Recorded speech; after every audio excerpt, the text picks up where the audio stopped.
जय हिंद साथियों, नमस्कार। कैसे आप सभी? स्वागत है आपका अपने परिवार में।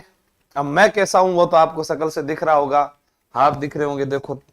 ठीक है, आज हमने ऑफलाइन में जो है होली खेल भी ली, लेकिन अब ऑनलाइन वालों के साथ कैसे होली खेली जाए इसके ऊपर भी हम विचार करेंगे। आप कमेंट करके बताएंगे भी कैसे हम जो है एक दूसरे को रंग लगाएं और इस पर्व को भी हम बड़ी खुशी से मनाएं। क्योंकि वैसे तो पर्व को जो है किसी न किसी के द्वारा जो है अलग अलग तारीखों में अलग अलग समय पर बांट दिया गया है, वरना आप सभी को पता है कि हमारे त्योहार जो है पहले फिक्स टाइम पर आते थे। पर कुछ लोग ज्यादा पढ़ लिख गए हैं तो उनकी तारीखें भी ज्यादा बताने लग गए, कभी दो दो मुहूर्त बताने लग गए। वो अलग बात है, अब कोई उन पर मानता है या नहीं मानता है। लेकिन अपने बात करते हैं यहाँ पर। आज कल वीडियो एक वायरल हो रहा था जिसमें मुख्यमंत्री जी कह रहे थे कि हमने माउंट आबू का नाम आबू राज कर दिया है, जहाजपुर का नाम यज्ञपुर कर दिया है, कामा का नाम हमने कामवन कर दिया है।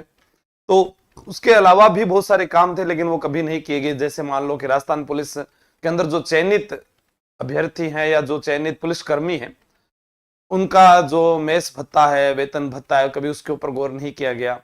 उनकी साप्ताहिक छुट्टी जो है, 24 घंटे की ड्यूटी है, कभी उस पर गौर नहीं किया गया। किसी व्यक्ति की अगर मृत्यु हो जाती है तो उसके परिवार वालों को क्या क्या सुविधाएं मिलनी चाहिए, उन पर कभी गौर नहीं किया गया। या फिर जो हमारी शिक्षक भर्ती की बात करें तो उनकी जो डीपीसी पेंडिंग है उस पर बात नहीं की गई। या जो अन्य भर्तियां हैं जहां पर अरे अपने कह सकते हैं पेपर लीक हुआ या कोई और मुद्दे चल रहे हैं, उन पर बात नहीं की गई। या आज भी राजस्थान में कितने जर्जर स्कूल हैं, उन स्कूलों के लिए कुछ शायद नहीं किया गया। बाकी जो है कागजों में बहुत सारी घोषणाएं की जाती है और बहुत सारे लोग हैं उनके पीछे तालियां भी बजाते रहते हैं। शायद उनमें से आप भी हो सकते हैं, मैं भी हो सकता हूं, क्या पता, हमें पता ही ना हो। और हम जैसे देखते हैं कि एक पार्टी आती है, दूसरी पार्टी जाती है, एक दूसरे पर आरोप प्रत्यारोप लगाते रहते हैं। लेकिन पिछले कुछ दिनों में लोगों को, शेखावाटी के लोगों को एक संदेश मिला होगा, डोटासरा जी और राजेंद्र सिंह राठौड़, जिनके ऊपर पहले दोनों की मोरिया बुला देंगा, भीमरी बना देंगा, कुछ ऐसे कटाक्ष चलते रहे। फिर वही लोग आपस में, डोटासरा जी कहते हैं कि आपको देखे बिना, आपका नाम लिए बिना मैं कभी सो नहीं सकता, आप चांद हो आपका मैं तारा हूं। तो यानी वहां से लगता है वो साथ खाना खा लेते हैं। लेकिन हम लोग आपस में लड़ते रहते हैं। किसके लिए लड़ते हैं? पार्टी के लिए लड़ते हैं या किसी पक्ष विपक्ष के लिए लड़ते हैं, पर हम हमारे अधिकारों के बारे में नहीं जानते। वैसे ही हम तालियां बजा रहे थे, जैसे बजट आ रहा था उसका इंतजार किया, लेकिन उसमें कई योजनाएं आई। हो सकता है कि वो किसान परिवार के लिए जरूरी हो, या कोई पशुपालक है उनके लिए वो अच्छी हो सकती है, या कोई आंगनवाड़ी के अंदर पर काम करने वाली महिलाओं के लिए अच्छी हो सकती है, या गर्भवती महिलाओं के लिए हो सकती है, या लड़कियों के लिए हो सकती है। हमने उन योजनाओं को ढंग से पढ़ा भी नहीं है, क्योंकि ये प्रत्येक विद्यार्थी का धर्म है, उसे पढ़ना चाहिए। ये इसलिए बता रहा हूं कि जिस प्रकार से बहुत सारे विद्यार्थी ने कहा कि आओ सर हम होली खेलें, बहुत खुशी थी चेहरे पर और रंग भी लगाया। लेकिन अगर उसी खुशी के साथ वो पढ़ाई भी करे और उतना ही वो पढ़कर अगर कंपटीशन को निकाल देता है तो मेरे लिए वो होली बहुत अच्छी हो जाती है। तो मैं उम्मीद करता हूं कि आप सब लोग घर पर होंगे और स्वस्थ होंगे, हंसते रहे होंगे हमेशा की तरह। तो आपके मम्मी पापा को भी मेरा प्रणाम, होली की आप सभी को शुभकामनाएं। राज्य सरकार जो है पहले 1 लाख भर्ती की बात करके गई और उसका एक कैलेंडर भी जारी हुआ। उससे पहले मैं आपको बता दूं, ये आज हमारी तस्वीर है, कोई मुझे पहचान पाए इनमें से तो मुझे बता देना कि मैं कहां दिख रहा हूं, ठीक है। और भी बहुत सारी फोटोज है, वो टेलीग्राम पर आपको मिल जाएगी। तो यहां से क्या सीखने को मिलता है? यहां से सीखने को मिलता है कि इस जीवन के अंदर जो हमारे पास यही कुछ उम्र बाकी है जिसके अंदर हमें एक दूसरे पर रंग लगाना है और खुशियों से इस दिन को बिताना है, ताकि आगे भी हम खुश खुश साथ में रहें। क्यों हम एक दूसरे से ईर्ष्या रखें? क्यों हम एक दूसरे पर आरोप प्रत्यारोप लगाएंगे? क्यों हम एक दूसरे से जलेंगे? हम अपना काम करेंगे और जो व्यक्ति कर्म पर विश्वास करता है, मेहनत पर विश्वास करता है, वो एक ना एक दिन जरूर कामयाब होता है। आज हम राजस्थान यूनिवर्सिटी से निर्दलीय प्रत्याशी के रूप में विनोद जाखड़ जी, और वह आज भारतीय एनएसयूआई के अध्यक्ष बन गए। उनका संघर्ष आप देखिएगा, क्या उन्होंने काम नहीं किया होगा? किया होगा साहब।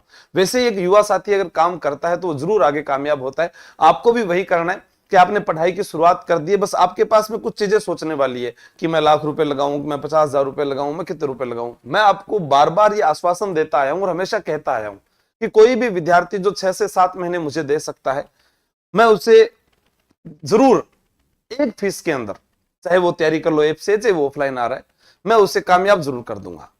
हो सकता है कि कुछ देरी हो जाए, एक भर्ती के अंदर कुछ गलतियों से रह जाए वो, पर पहली बार में ही उसके डिसिप्लिन में, उसके अनुशासन को आप देखेंगे तो आप पहले से बहुत बेहतर पाएंगे।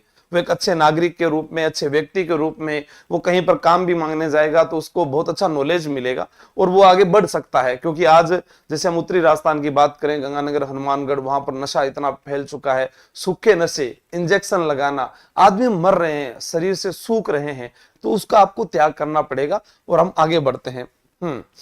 सीटी, वही तो मैं कह रहा हूं ना भाई, मुख्यमंत्री जी ने आबू राज कर दिया, यज्ञपुर कर दिया और कामवन कर दिया, पर सीटी की कोई तारीख नहीं है, क्योंकि उससे आप लोगों को लग रहा है कि बहुत अच्छा काम हो रहा है, तालियां बज रही है, लाइक हो रहा है, कमेंटबाजी हो रही है, लेकिन जो युवाओं के लिए काम है वो नहीं हो रहा है, आज भी नहीं हो रहा है। आगे का मुझे नहीं पता।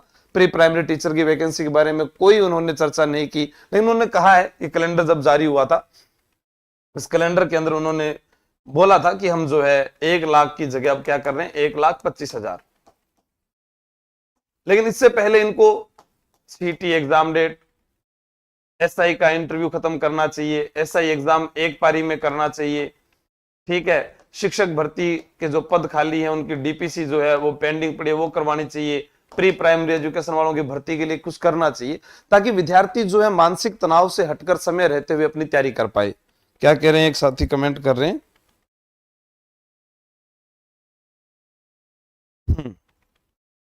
जल्दाई विभाग की आएगी या नहीं? अंजू मीना जी, अभी जो भी ऑफलाइन बैच है वो होली के बाद ही शुरू होंगे, सोमवार से, ठीक है। हाँ, 15 से 20,000 रुपए ही ऑफलाइन की फीस होती है 6-7 महीने की, जिसके अंदर आपको सारा मटेरियल मिलता है, ठीक है, सारी। हाँ, तो ये तो बात थी भाई, 1,25,000 भर्ती आ रही है, अब ये कब आएगी, कहाँ आएगी, या पाइपलाइन में है, हो सकता है कि पाइपलाइन में भी हो, तो थे पानी पियोजना ध्यान रखा करो केड़ा भर्ती निकल रहा है, और हो सकता है कि आगे आ जाए। लेकिन बहुत सारे ऐसे मुद्दे हैं जिनके ऊपर सरकार को बात करनी चाहिए। सबसे पहले अगर राजस्थान को आगे बढ़ाना है तो इन युवाओं के बारे में सोचना पड़ेगा। शिक्षा मंत्री जी को अन्यथा बातों को छोड़कर सरकारी स्कूल में पढ़ाई जाने वाली किताबें, उनके सिलेबस के बारे में उनको जानकारी होनी चाहिए। हिंदी माध्यम के विद्यार्थियों को, इंग्लिश माध्यम के विद्यार्थियों को क्या पढ़ाया जा रहा है क्या नहीं, वो उनको पता होना चाहिए।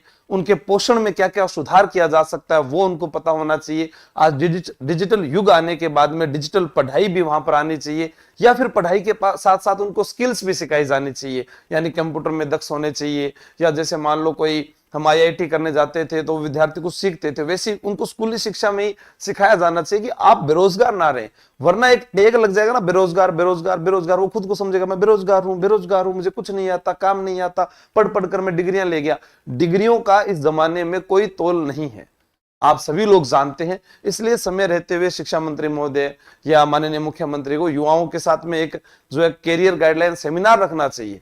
भी वो रख रहे हैं, वो किसानों के लिए कर रहे हैं, वो सबके लिए कर रहे हैं, वो सड़क बनवा रहे हैं, वो सब कुछ कर रहे हैं, मुझे नहीं पता, लेकिन मैंने उनको सड़क बनाते हुए देखा है। पहले क्या करेंगे, एक टूटी हुई सड़क, कच्ची सड़क होगी, फिर उसके ऊपर वो डामर से सड़क बना देंगे, फिर थोड़े दिन बाद में वो क्या करेंगे, उसी सड़क को तोड़ेंगे, फिर उसके अंदर से जो है वो गंदा नाला जो होता है, अपने कह सकते हैं सीवरेज के लिए पाइपलाइन लगाएंगे, फिर वापस उस सड़क को दोबारा बना देंगे। तो काम जब पहले ही पता था कि यहाँ सीवरेज आनी थी तो उससे पहले सीवरेज करना चाहिए था, फिर उसके ऊपर डामर की वो सड़क बनानी चाहिए थी, लेकिन नहीं, ठेकेदार को पहले कहेंगे आप सड़क बनाइए जल्दी से, फिर उसको तोड़िए, फिर यहाँ पे सीवरेज लाइए, फिर दोबारा सड़क बनाइए। तो वो बजट में जो पैसा है वो जनता का ही तो है, और जनता के पैसे को आप बार बार लगा रहे हैं, ठीक है। धार्मिक स्थलों के ऊपर भी जो है वीआईपी दर्शन हो रहे हैं, तो वहां पर भी इनको रोक लगानी चाहिए। क्यों हो रहे हैं, भगवान सबके एक ही है, तो इन सब पर हमें गौर करना चाहिए। और होली पर जो सबको शुभकामनाएं मेरी ओर से कि आप अच्छे से रंग खेलें, लेकिन मेरे साथ जो चीट किया आज स्टूडेंट्स ने वैसा नहीं करना आप भी किसी के साथ कि गुलाल बोलकर आप पक्का रंग लगा दो, अभी तक उतरा ही नहीं है, ठीक है। हाँ, तो अभी होली के ऊपर भी आप जब आएंगे ऑफलाइन तो आप आ सकते हैं जयपुर, और तैयारी कर लो। ऐप के ऊपर भी सभी बैचेज में जो आपको महा ऑफर मिल रहा है, तो ये भी बताना था आप लोगों को। 1 मार्च से 5 मार्च तक, यानी कल से लेकर, वो अभी शुरू हो जाएगा वैसे तो ये ऑफर, अभी करवा देना तेजा, ठीक है। तो आज ही करवा देंगे हम आपको। और जो भी राजस्थान पुलिस की तैयारी करना चाहता है, सीटी की तैयारी करना चाहता है, वो विजय बैच में ही जुड़े। और जिसको केवल एक ही तैयारी करने की, मुझे पुलिस में जाना है, तो वो आपके सिंघम बैच में जुड़ सकता है, ठीक है, वो सिंघम बैच में जा सकता है। या शिक्षक भर्ती वाले अन्य बैच में जा सकते हैं। बाकी मैं कहूं कि आप हजारों लाखों की फीस लगाने से बेहतर है मेरे कहने पर अगर आपको लगता है कि मैं कुछ कर सकता हूं या मेरे परिवार के लिए कुछ कर सकता हूं, क्योंकि माता पिता की कमाई को अगर आप व्यर्थ गंवा रहे हैं तो हो सकता है कि वो कर्जा आपको ही उतारना पड़ेगा आपकी शादी में या आपकी बहन की शादी में या आपके घर के निर्माण में या आपकी कोई जमीन जायदाद के चक्कर में। तो आप सिर्फ एक बैच है जैसे फैमिली बैच है, आप इसको खरीदिएगा और उसके बाद पढ़िएगा। जब आपको ये इतना याद हो जाएगा तो आप सोचिए कि आप कंपटीशन में आ सकते हैं। जब ये याद नहीं हो रहा ना आपको, तो फिर आप कितने भी रुपए लगाओ, लाखों रुपए लगा दो, कोई फायदा नहीं होने वाला है। इसमें मेरे द्वारा या मेरी टीम के द्वारा जो जितने भी सरकारी टीचर आपको तैयारी कर लो ऐप पर पढ़ा रहे, सभी गवर्नमेंट एम्प्लॉय है, बड़े बड़े आपको मिलेंगे अधिकारी जो पढ़ा रहे आपको। अगर आप उनसे पढ़कर भी नहीं पढ़ पा रहे, क्योंकि हमारी चाहत तो है सरकारी सेवा में जाने की, और वही सरकारी स्कूल वाली कहानी है कि हम सरकारी स्कूल में जो अध्यापक वहां से नहीं पढ़ेंगे, प्राइवेट से पढ़ेंगे। और वही होता है कि जब आपको यहाँ पर फर्स्ट ग्रेड लेक्चरर पढ़ा रहे हैं तो आप यहाँ से नहीं पढ़ेंगे, सर मैं दूसरी जगह से पढ़ लूंगा। पढ़िएगा, मुझे कोई एतराज नहीं है, लेकिन आप समझिएगा कि उसने आरपीएससी के इंटरव्यू तक वो पहुंचे और वहां से उसको क्लियर करके आरपीएससी ने उनको चुना है। तो आप फिर उन अध्यापक से पढ़ेंगे तो आपको ज्यादा फायदा होगा। घर पहुंच के होली खेलकर आगे, ठीक है, धन्यवाद। लेकिन अब आगे ध्यान रखना, सीटी कब होगी सुमित जी, इसके लिए आलोक राज जी से बात करेंगे, क्योंकि सरकार सिर्फ चीजों को इधर से उधर करने में व्यस्त है अभी। और अपनी प्रशंसा, क्योंकि कई बार होता है कि व्यक्ति को अपनी प्रशंसा अच्छी लगती है तो अपने कामों को बदलता रहता है, कैसे कर दूं। मुझे नहीं लगता कि किसी भी जिले का नाम बदलने से, किसी भी क्षेत्र का नाम बदलने से युवाओं को कुछ फायदा होने वाला है। आज भी जो युवा पीढ़ी है वो यही जानेगी कि वो क्षेत्र माउंट आबू है, उसे हम आबूराज कहने में, आने वाले आपके बच्चे उसे आबूराज जान सकते हैं, पर आप माउंट आबू ही कहेंगे, क्योंकि बहुत सारे जिले जैसे आज भी हमारे बदले गए हैं तो हम उनको वही मानते हैं कि ये वो जिला है, वो जिला है। जैसे हमें नागौर ज्यादा याद रहता है, डीडवाना कुचामन कम याद रहता है, जयपुर ज्यादा याद रहता है, कोटपुतली बहरोड कम याद रहता है, अलवर ज्यादा याद है, खेरथल तिजारा हमें कम याद है। तो वो बहुत समय लग जाएगा उसके लिए, ठीक है। हाँ, फालतू के काम छोड़कर वो विजय बेच 1100 रुपए करवा दूं, पक्का करवा दूं क्या? तो एक दो बच्चे कमेंट करेंगे तो करवा देता हूं, 24 घंटे के लिए तो नहीं करवा पाऊंगा, 12 बजे तक करवा देता हूं। चलो ठीक है, ये विजय बेच जो है ना, एक बार 1100 रुपए कर देते जाना, ठीक है। 48 घंटे के लिए मत करना इसको, सिर्फ 12 बजे तक कर दे आज रात। हाँ, आज रात 12 बजे तक कर दे। उसने विद्यार्थी ने कह दिया तो क्या है, तेरा तुझको अर्पण मेरा क्या लागे। अभी करवा दिया, ठीक है। अभी आप जाकर चेक कर लीजिए, आपको तैयारी कर लो ऐप पर 1100 रुपए में 7 बुक सेट और सारा मैटर इसमें मिल जाएगा। थैंक यू, जय हिंद, जय भारत। ठीक है, ऑफलाइन वाला क्या, अगर आप ऑफलाइन आ रहे हैं तो उसके लिए आप जयपुर गुजर की थड़ी और रिद्धि सिद्धि पर आ सकते हैं। बाकी इस नंबर पर मुझे मैसेज कर देना या कॉल कर लेना, आपको एड्रेस बता दिया जाएगा। थैंक यू, जय हिंद, जय भारत।